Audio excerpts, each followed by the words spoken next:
بسم الله الرحمن الرحيم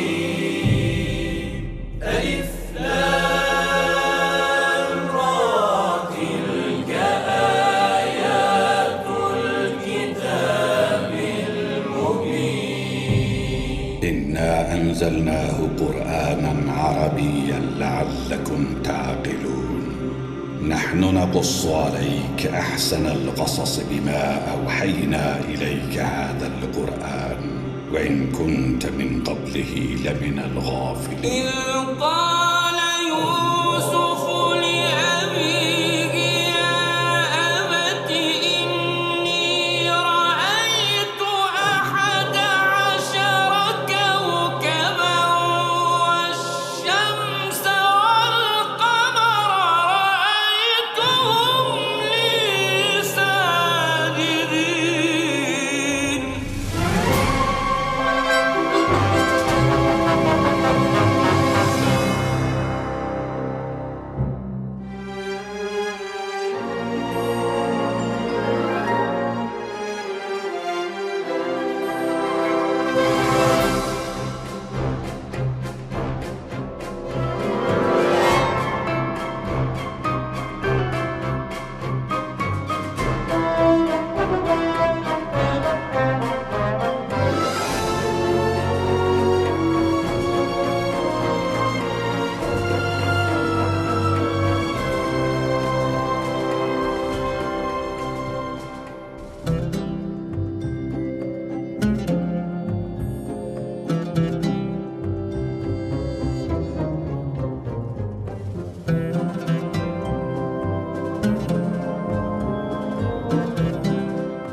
جناب پیشکار، بانو زلیخا شما را احضار فرمودند.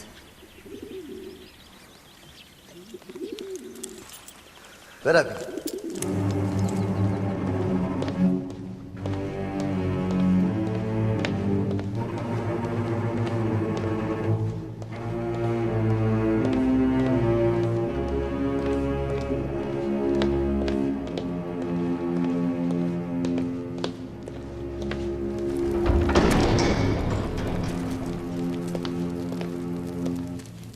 درود بر بانو زلیخا. درود بر پیشکار جوان و زیبای ما. هنوز هم نگاه از ما دریغ می‌داری یوزارسی؟ شما را به اینجا فراخواندم تا بار دیگر تقاضای خود را تکرار کنم. چون این تقاضایی نکنید، چون پاسخ همان است که بود.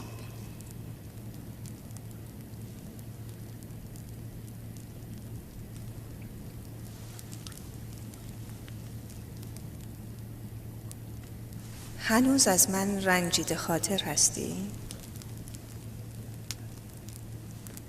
از بابت آن روز پوزش می‌طلبم. من حاضر به گناه نیستم و شما به خواسته خود نمیرسید. میدانی که زلیخا با پاسخ نه بیگانه است.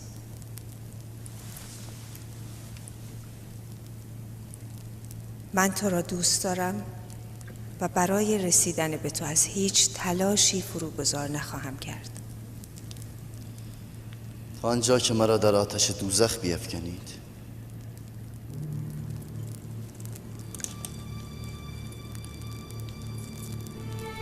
آتش دوزخ؟ نه. اما در بند چرا؟ مجبورم نکنید. دست بردارید بانو. بیش از این خود و مرا شپره شهر نکنید. جناب پوتیفار که به ما بدی نکرده، حیثیت او را بیش از این به بازی نگیرید. شما را برای نصیحت اینجا نخواندم. ظاهراً قصد اطاعت ندارید. بسیار خوب، می توانید بروید، اما بدانید از این پس زلیخا به جای قلب تکه‌ای سنگ در سینه خواهد نشاند. بروید.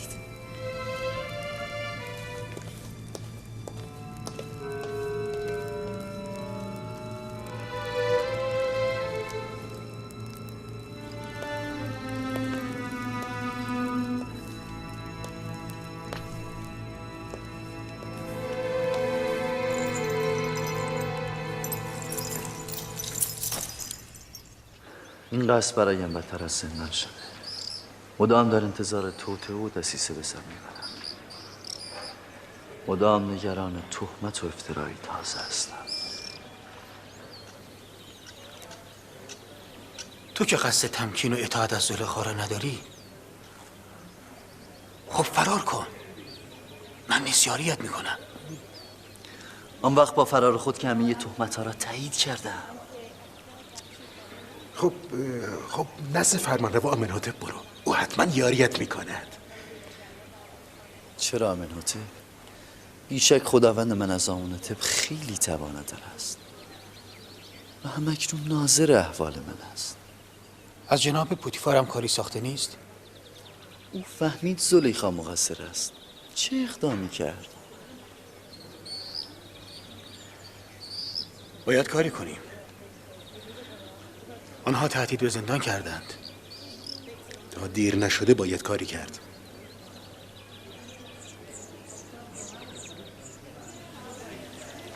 من زندان را دوست‌تر می‌دارم از گناهی که این زنان مرا به آن می‌خوانند.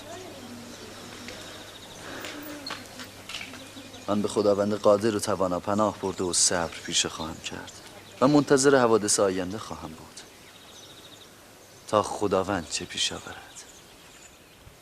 پایی نمانده که پیش نگذاشته باشم، رازی نمانده که از دل برون نینداخته، نیازی نمانده که ابراز نکرده باشم، پرده ای نمانده که ندریده، نازی نمانده که نکشیده باشم. تو بگو چه کنم؟ زنان اشراف مصری، همانان که دشمنان دیرینم هستند، چاره کار را در بند و زندان می‌دانند. از آنجا که درد شما و زنان اشراف مصری مشترک است، درمان هم مشترک خواهد بود. من هم بند و زندان را تایید می کنم. بسیار خوب، اقدام می کنم. از امروز یوزارسیف چهره دیگر از زلیخا را خواهد دید. رخساره روشن عشق در زلیخا به چهره سیاه نفرت بدل خواهد شد.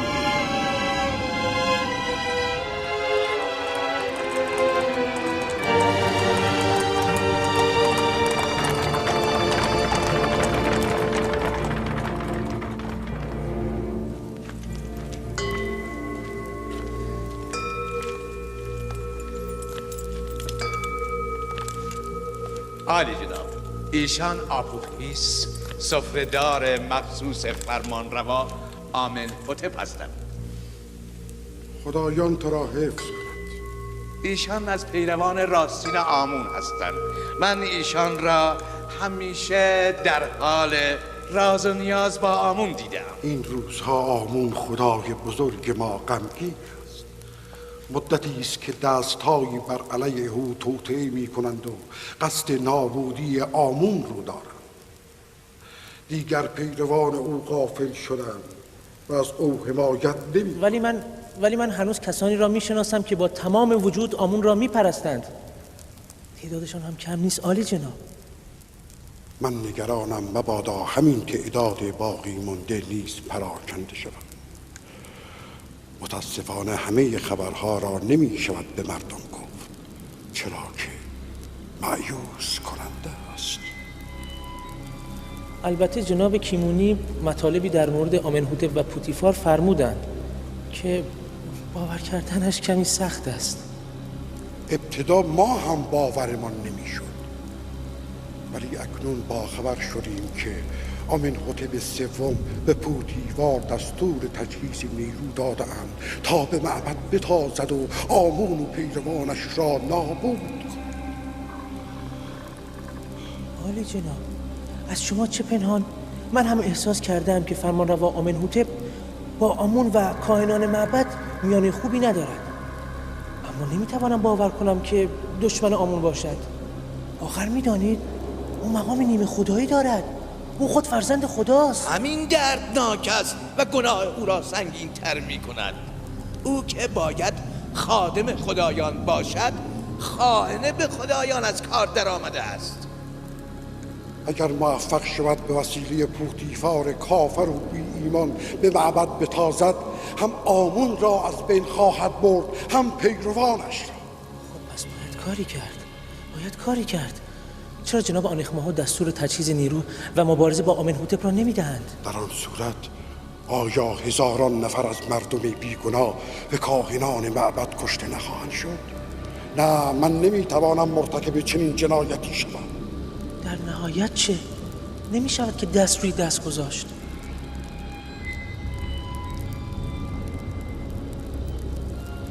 من فکر میکنم باید برای جلوگیری از کشت و کشتار و دفاع از آمون باید عوامل اصلی جنگ افروزی را نابود کرد.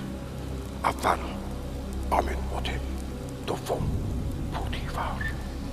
ما به دنبال کسی هستیم که این امر مهم را انجام داده موجبات خوشنودی آمون را فراهم سازد. نه من نمیتوانم عالی جناب.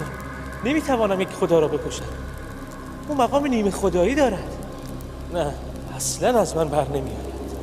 نمیتوانم. تو خود میدانی که من کاهن اعظم همه معابد آمون هستم و مقام نیمه خدایی دارم. از تو میپرسم، آیا جرم کسی که از خدایان است و با خدایان دشمنی میکند سنگین‌تر از افراد معمولی نیست؟ در ثانی، تو با این اقدام مقدس هم آمون بزرگ را از نابودی نجات داده ای، هم جان هزاران نفر انسان را. جان خود من چه می شود؟ همسر فرزندانم چه می شود؟ هیچ خطری تو و خانوادت را تهدید نمی کند.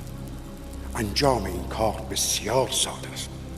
من طریق آن را به تو خواهم گفت.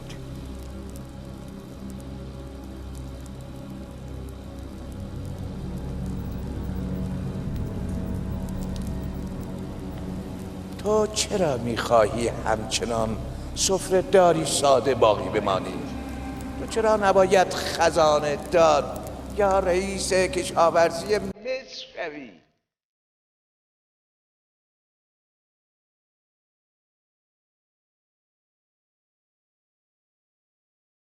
من؟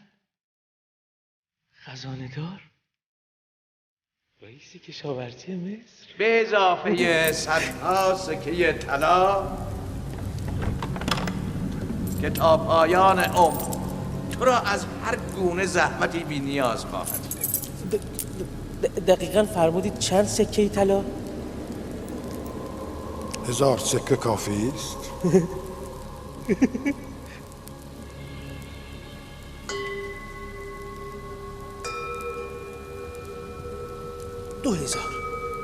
2000 سکه. آخر میدانید من در قصد دوستی دارم که باید او را با خود همراه کنم. به هر حال اگر 2000 سکه شود مانعی نیست. باید از ثروت عظیم آمون برای حفظ او استفاده کرد.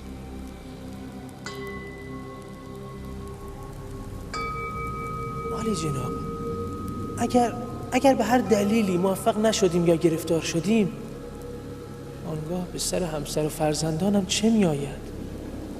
در صورت گرفتاری اگر از رابطه خود با من یا کیمونی و بزرگان معبد سخن نگویی، همسر و فرزندانت در پناه آمون خواهند. و اما اگر کلمی به زبان بیاوری، خانواده و همه بستگانت به نفرین آمون گرفتار شده و نابود خواهند شد.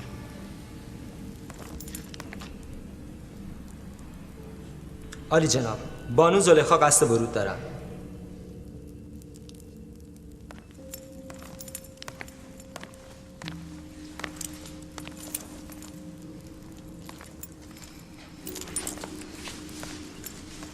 این برده کنعانی علیرغم دستور شما ماجرای آن شب را برملا کرده. باز چه نیرنگی در سرداری؟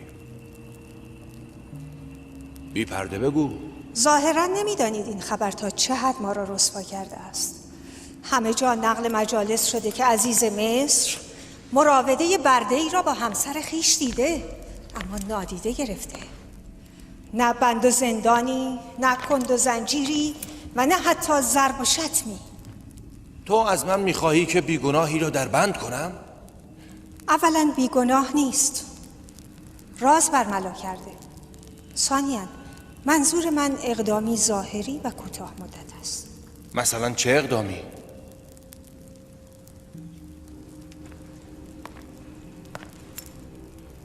او را زندانی کنید.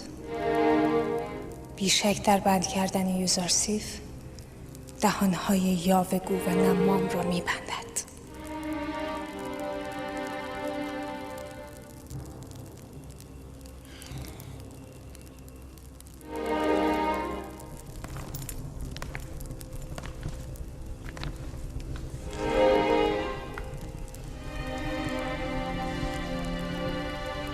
تصمیم عالی جناب چیست؟ نیاز به کمی تعمق دارم.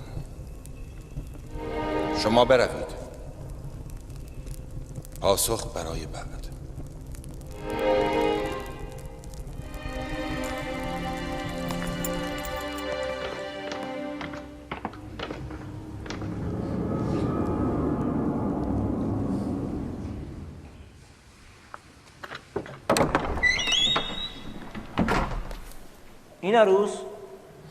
این عروس کجایی؟ اینجا هستم آپوپیس. چه شده؟ به دیدار یک دوست آمدم. اشکالی داره؟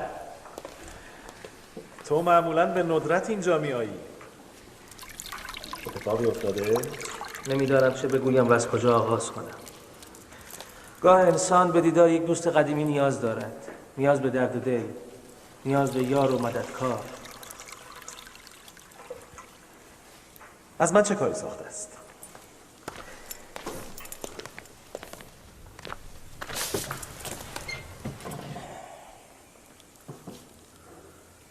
میدانی این عروس، من انسان معتقدی هستم و نمیتوانم اهانت به خدایان را بپذیرم، مخصوصا اهانت به آمون بزرگ را. در این خصوص من و تو مثل یکدیگریم. کسی به آمون اهانت کرده؟ آری، تو هم او را میشناسی و بارها اهانت و بی‌اعتنایی او را به آمون دیده ای. گمان کنم فهمیده باشم. فرمانروا آمنهوتپ را میگویی نه؟ بارها با یکدیگر شاهد بی‌حرمتی او به آمون بوده ایم. چه باید کرد؟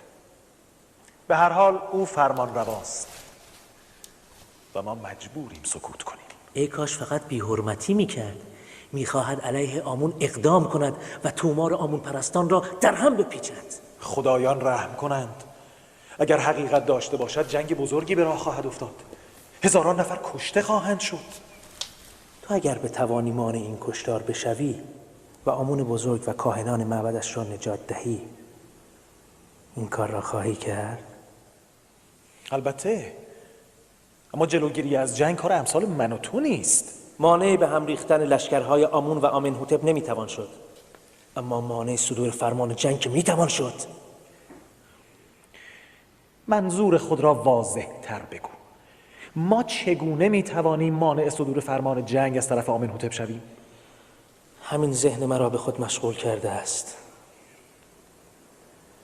من برای پیدا کردن راه حل نزد تو آمدم. راه حل؟ مثلا چه راه حل؟ من بروم جلوی دهان آمنهوتپ را بگیرم که فرمان جنگ صادر نکنند. جلوی دهان او را نمیتوان گرفت، اما برای همیشه که میتوان بست. به خدایان سوگند که دیوانه، بس کن.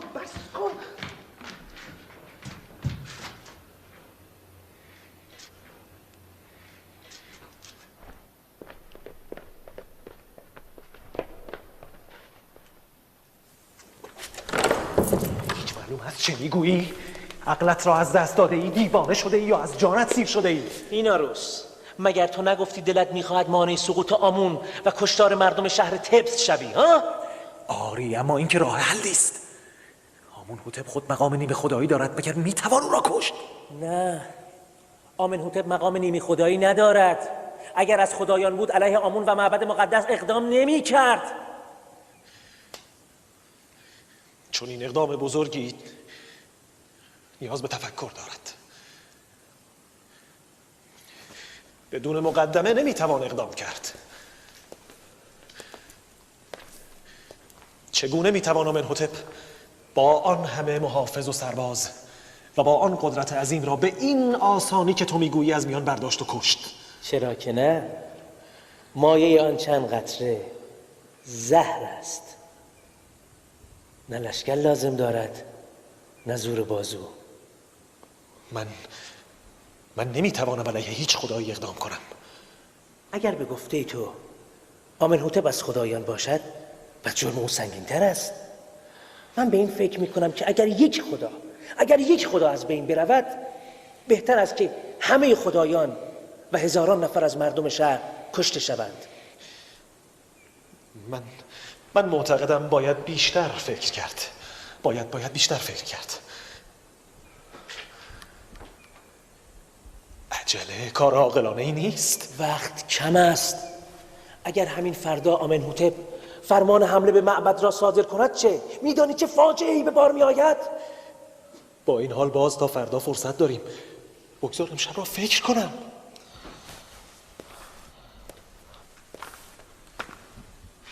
من فردا باز میآیم. اگر تو هم کاری نکردی، خود به تنهایی میتوانم از این فاجعه بزرگ جلوگیری کنم. تو فقط سکوت کن. ها؟ سکوت. همین.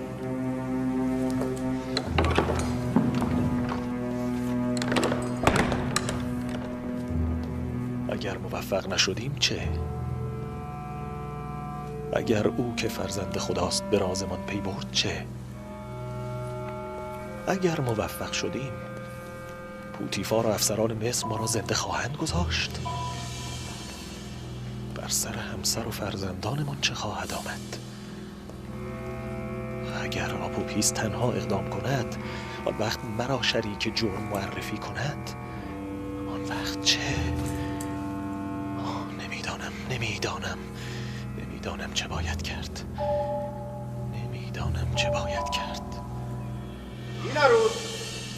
این عروس کیست؟ چه میخواهید؟ خدایگان آمنهوتپ شراب میخواهند. حتما همینک میآیم.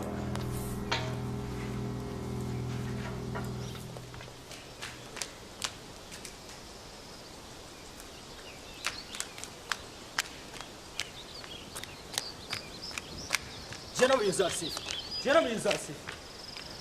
یوزارسیف، عالی جناب پوتیفار شما را احضار فرمودند.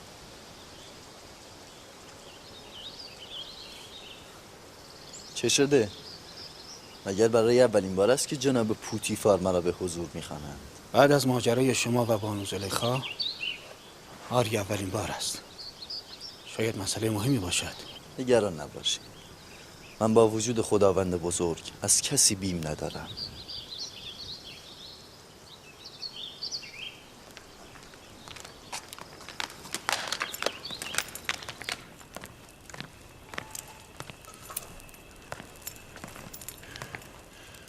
به تو گفتم ماجرای آن روز را فراموش کن و جایی نقل نکن. یوزارسیف ناسپاس نیست، خود را مدیون شما می‌داند و نمیتواند نسبت به آبروی شما بی تفاوت باشد. نقل کرده ای یا نه؟ میدانید که من این کار را نمی کنم. پس چگونه همه مردم شهر آگاه شدند؟ تنها فرد حاضر در آنجا من نبودم. میدانم که بهانه میگیرم، درمانده‌ام که با تو چه کنم. هم تو را دوست می‌دارم هم دشمن. من نیز مستحصل شدم. این قصر با همه بزرگی و زیبایی برایم تنگ و تاریک شده. تحمل دسیسه های مدام زنان و نیش کلام ساکنان قصر را ندارم. زلیخا از من خواسته تا تو را زندانی کنم. خب تو چه میگویی؟ ناخواسته در حق من نیکی کرده است.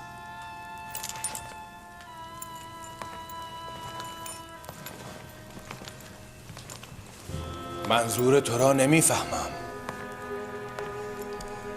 زندانی شدن من هم به نیش و کنایه بدخواهان پایان خواهد داد و هم زمینه فراموشی بانو زلیخا را فراهم خواهد کرد. علاوه بر آن کاهنان نمیتوانند شما را به هم فکری با یک بیگانه متهم کنند. من نیز از این دامهای زنان مصر نجات خواهم یافت. به راستی تو زندان را به آزادی ترجیح میدهی؟ هیچ کس زندان را دوست ندارد، اما چاره چیست؟ فعلا زندان تنها راه حل است. باید به قصر آمن‌هوتپ بروم. بعداً در مورد تو تصمیم خواهم گرفت. بگو عرابم را حاضر کنم.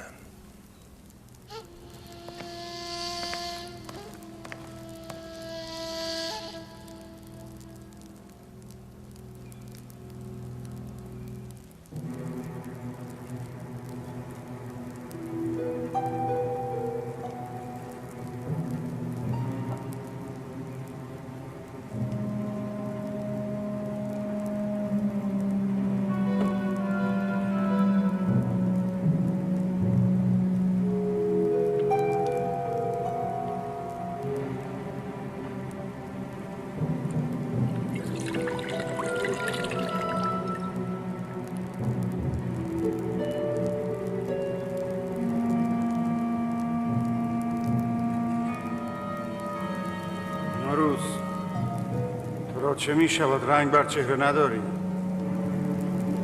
نه عالی جناب، نه چیزی نیست. من حالم خوب است.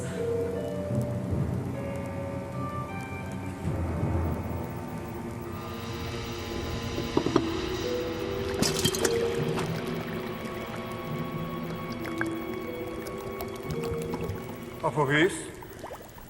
این عروس را چه می شود؟ حالش هیچ خوب نیست؟ چیزی نیست جناب فرمانروا، کسالتی مختصر دارد. شما غذایتان را میل کنید. بفرمایید.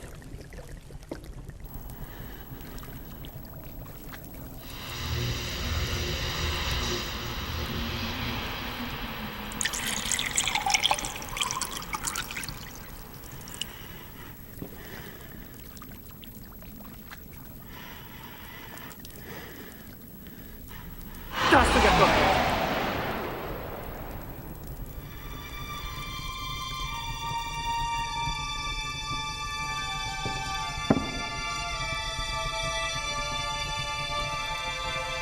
از این غذا نخورید. مسموم است. خائن کثیف، شراب تو مسموم بود، نه غذای من.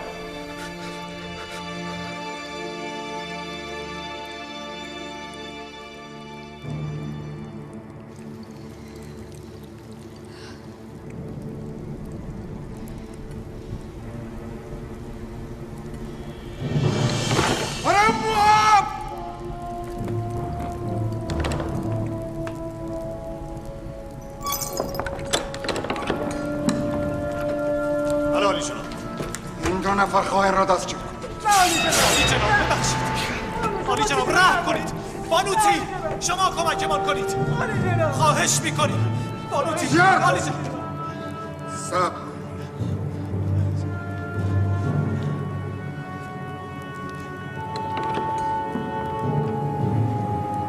بگویید ماجرا چه است؟ عالی جناب، این خائن قصد کشتن شما را داشت. در شراب شما زهر ریخت. دروغ میگوید جناب فرمانروا.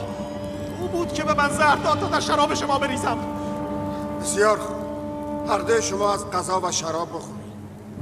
اگر نه همینجا در کاسه سر هر دویتان شراب خواهم نوشید.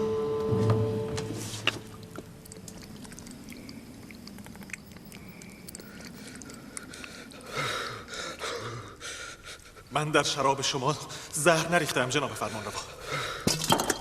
مطمئن باشید. نوبت توست. بخور ببین چه طعمی داره. همه را بخور. دیدی چگونه این روز شرابش را سر کشید؟ بخور!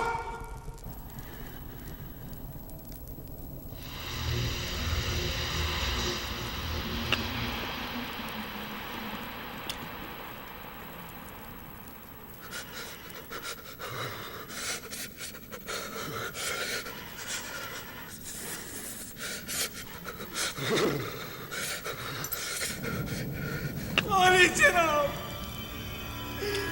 نه عالی جناب، من اشتباه کردم، خطا کردم. مرا ببخشید.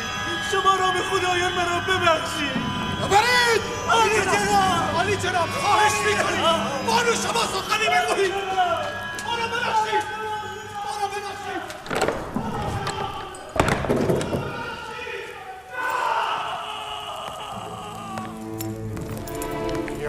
خیانت در قصر خودمان به ما سوء قصد می‌شود. گردن آنها را بزنید، باید به سزای خیانتشان برسند. فرمان خداوندگار من مطاع است. پیشنهاد میکنم دست نگه دارم؟ تو به آنها فرصت میدهی؟ نه عالی جناب، باید بیشتر تأمل کنیم. پیشنهاد میکنم تا پیدا شدن همدستانشان صبر کنیم. عالی جناب، قطعا اینها از جایی دستور گرفتند. این کار خودسرانه نیست. من شخصا از آنها بازجویی خواهم کرد. بسیار خوب. مطلب را پیگیری کنید و به اطلاع ما برسانید. منتظرم.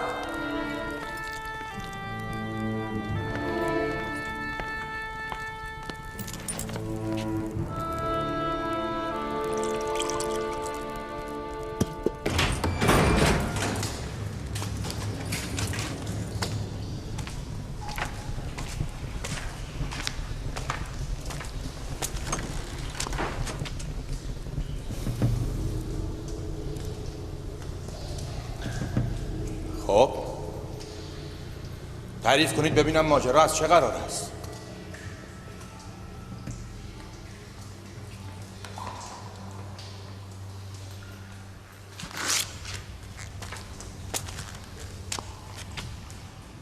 اول تو بگو آپوپیس، چه کسی یا کسانی از تو خواستند تا زهر در جام فرمانروا و خانواده‌اش بریزی؟ هیچ کس. من خودم تصمیم به این اقدام گرفتم. چرا؟ خدایگان آمنحتپ چه بدی به تو کرده بود؟ برای اینکه شنیدم جناب آمنحتپ به شما گفته به معبد آمون حمله کرده و کار کاهنان معبد و خدایامون رو یکسره کنید. شنیدی؟ از کی؟ یا چه کسی؟ از کسی نشنیدم. خودم شنیدم. آره خودم شنیدم. پشت در ورودی قصر ایستاده بودم شنیدم. دروغ میگویی. من مخصوصاً پشت درب ورودی را دقت کردم تا مبادا کسی استراق سم کند. بسیار خوب. بعداً حقیقت را خواهی گفت.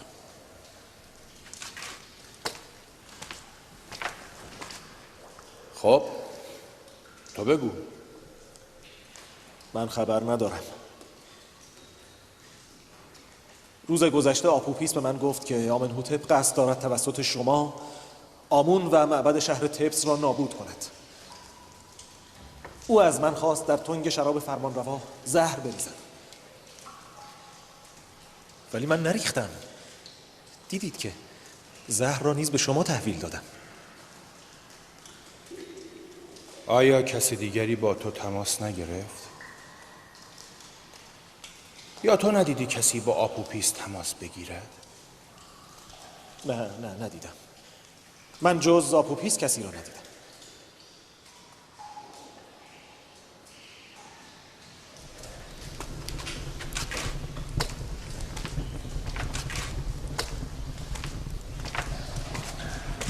اینها را اینجا پیدا میکنم.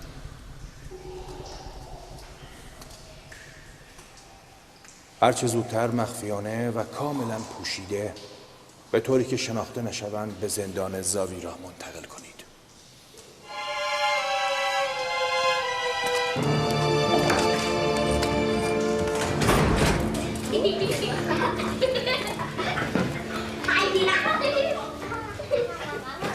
سیاه و سفید، آزاد و بد، زن و مرد، همه انسانند و یک خالق همه را خلق کرده. کسی را بر دیگری برتری نیست مگر به میزان انسانیت و خصال پسندیده. کاری ما معمولا به میان برده ها نمی آید. حتما کار مهمی پیش آمده.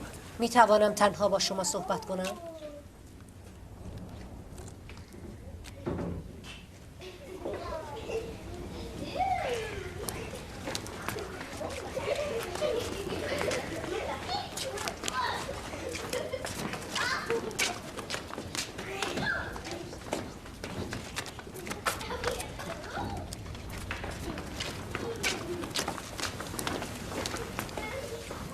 بانو زلیخا نزد پوتیفار رفته تا برای شما تقاضای مجازات زندان کند.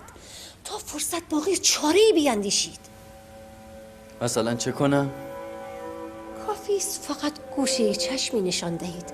همه چیز درست می شود. شیطان از زبان تو سخن می گوید.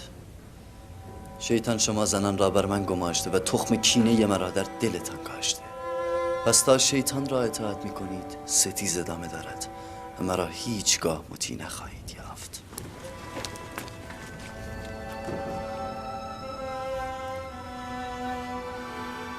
اگر خداوند شر اینان را از من نگرداند و مرا در کنف اسمت خویشتن شاند، معلوم نیست عاقبتم به کجا خواهد انجامید. او چه میگفت؟ اصلا از تو چه میخواهد؟ بگذار من برایت بگویم. یوزارسیف یا باید زلیخا و زنان مصر را برگزیند یا زندان را. از زنان به خدا پناه برده و زندان اختیار خواهم کرد. مهنت زندان اگرچه طولانی شود عاقبت به سر آید، اما کسی نمیداند که زناکار از آتش دوزخ کی به در آید. کدام آتش؟ تو خود را به زندان میافکنی تا از شر یک آتش واهی نجات یابی؟ هیچ عاقلی ندیدم که مهنت زندان را بر زیبارویان ترجیح دهد. جناب رودامو،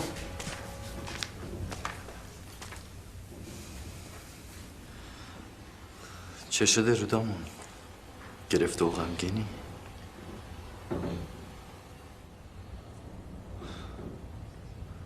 بالاخره پوتیفار دستور زندان مرا صادر کرد. گفتی عاقل ندیده ای که چه؟ هیچ عاقل ندیدم که مهنت زندان را بر همنشینی با زیبارویان ترجیح دهد. برویم رودامون. گره از ابرو باز کن که یوزارسیف از این واقعه غمگین نیست.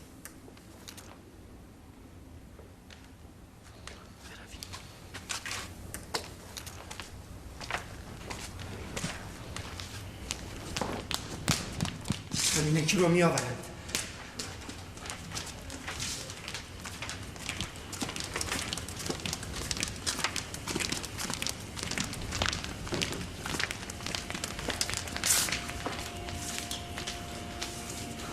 همکنون باز می‌کردم.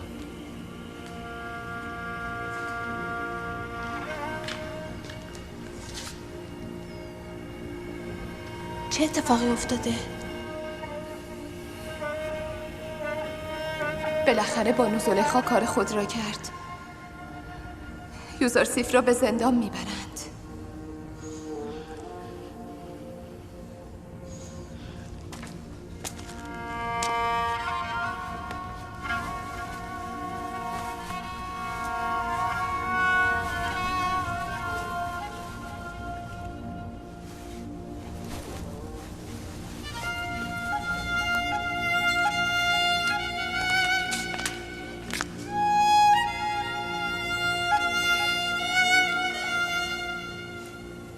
من آماده‌ام.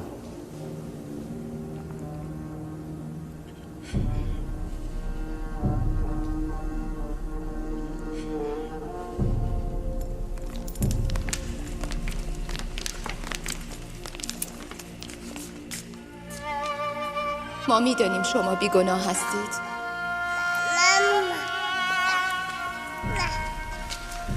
شاهد کوچک، تو با آنکه به درستی قضاوت کردی ولی باز همه را به زندان میبرم.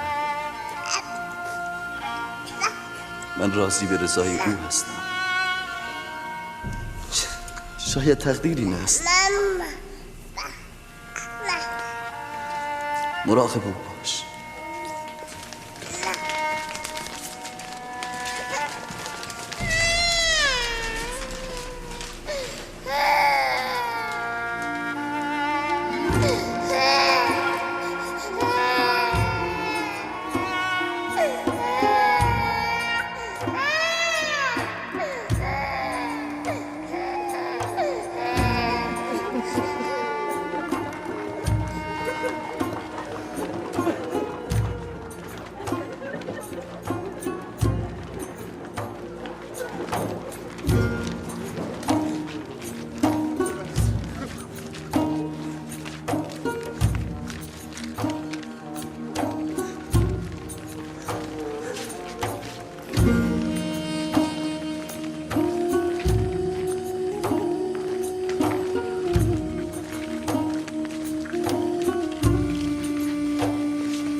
نافرمانی دستورات ارباب همین است.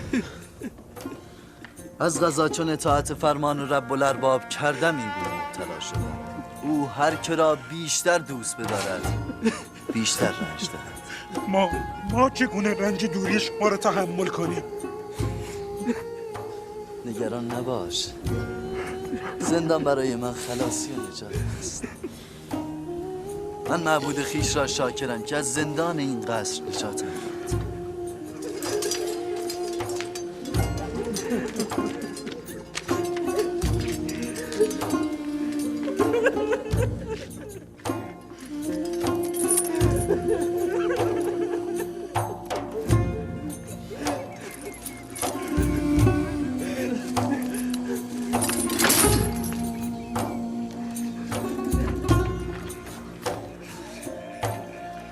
رئیس زندان زاویرا کیدامن نام دارد که از دوستان من است.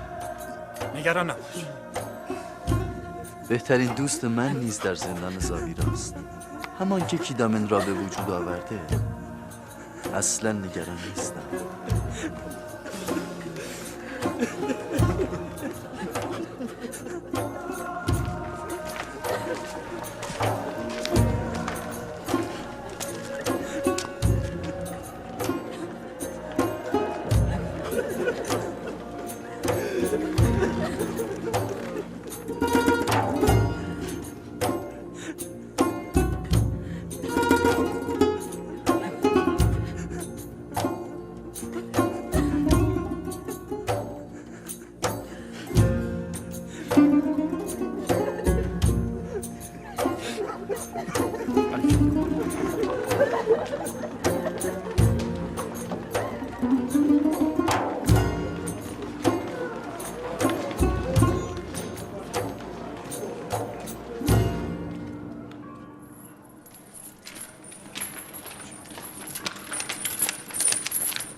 حرکت کن.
درود بر عالی جناب هرم‌هوب.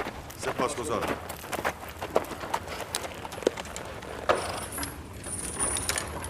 جناب هرم‌هوب چرا خود را به زحمت انداخت؟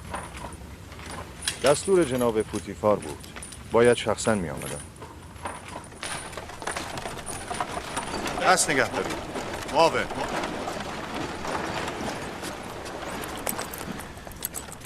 این دو ساقی و خانسالار فرمانروا آمن‌هوتپ هستند. ایناروس و آبوبیس. هیچ کس نباید با اینان تماس بگیرد. نامشان را هم برای کسی نگویید. و اگر کسی سراغ اینان را گرفت بلافاصله به جناب پوتیفار خبر دهید. در ضمن زندانشان هم باید از دیگر زندانیان جدا باشد. اطاعت عالی جناب. می توانم بپرسم جرمشان چیست؟ سوء قصد به جان آمن‌هوتپ و خاندان.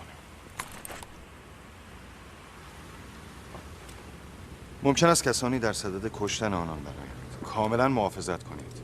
سعی کنید ناشناس بمانند. اطاعت عالی جناب.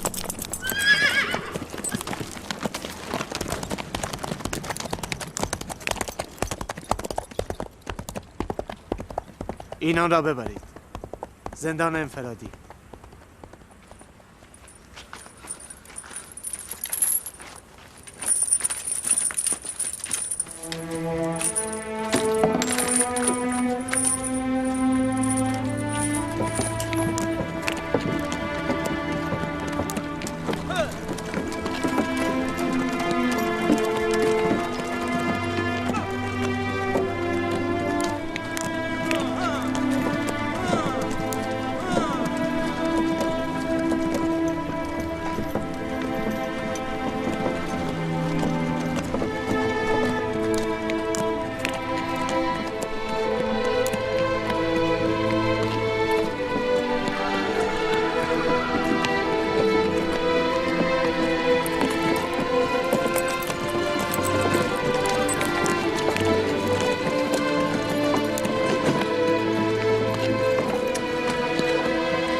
این هم زندانی است؟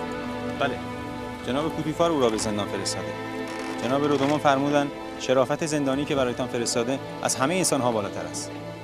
رودمان رئیس محافظین قصر عالی جناب پوتیفار؟ بله، همینطور است. نام زندانی یوزارسیف و مشاور سابق عالی جناب پوتیفار است.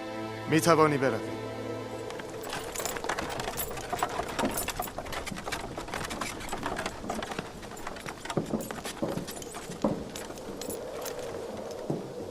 زندان جای تو نیست.